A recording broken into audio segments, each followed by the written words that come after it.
Well, now that the engine's out, it's been sitting on the bench for probably about a week or so. I actually don't have all the special tools that we need to do the rebuild. And thankfully, I put a post up on the internet forums there, and a guy said, yeah, come and borrow them, no problems at all. So I've got a big range of tools now to do everything that I need to pull apart the bottom end. And so that's what I'm doing today, just starting to rip apart the bottom end, and I'm waiting on the crank and everything to come from the US. So here's the naked looking bike here, everything's off, everything's apart. Yeah, all good. So up here on the workbench, my messy workbench. Geez, I wish I had a nice big... Anyway, whatever. Up here we have the bottom end here, ready to start pulling apart. I've pulled the clutch cover off and got all the clutch plates out and everything. And that's where I got up to because I needed some special tools to do it.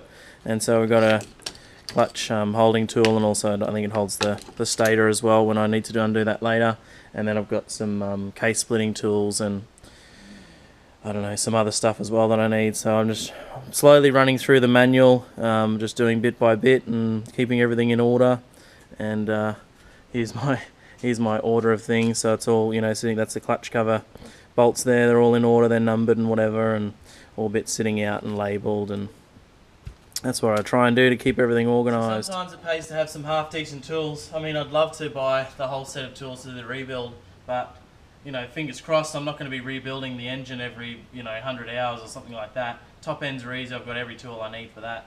But a decent rattle gun and compressed air and all sorts of things makes it a whole lot easier to have all the right tools. So let's get this clutch basket.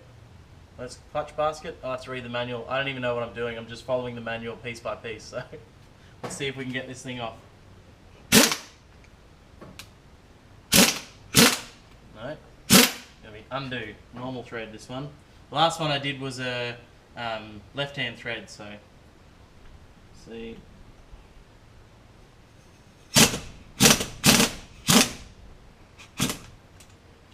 Easy as that with the right tools, makes it a whole lot easier. I knew there was a washer there. You've got to watch these things. You drop that washer, you forget to put it back in there when you're putting the bike back together, and you get all sorts of problems. So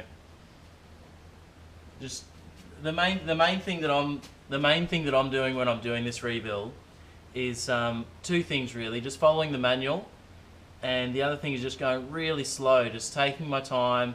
I'm taking heaps of photos as I'm going, and I'm just making sure that every little bit that I take off, I know exactly where it came from. Take a photo, put it in a certain spot on a piece of paper, and mark down what it is, whatever it is, and yeah, I guess the big thing is just take my time and watch really closely. I've got everything off of this side of the case now. All of the kickstart and the everything, I don't know, the clutch, everything's off this side. So I've got most of it all laid out here in order. I know it's going, when it goes back in, it's going to be coming from left to right. And then I've also got up under here all the clutch bits here ready to go back in, and they're again placed in order. So I think being nice and neat and tidy is really going to help out later when it's time to put it all back together. So just again follow the manual, but it's all there and ready to go in order. I just worry about my dodgy shed and a possum or a snake coming along and disrupting all of my stuff, which would be a bit annoying. So I might just cover it over, help it stay in the right spot. Alright, so we've hit a bit of a snag now, pulling the bottom end apart. The tools that I got from the guy all worked fine apart from one.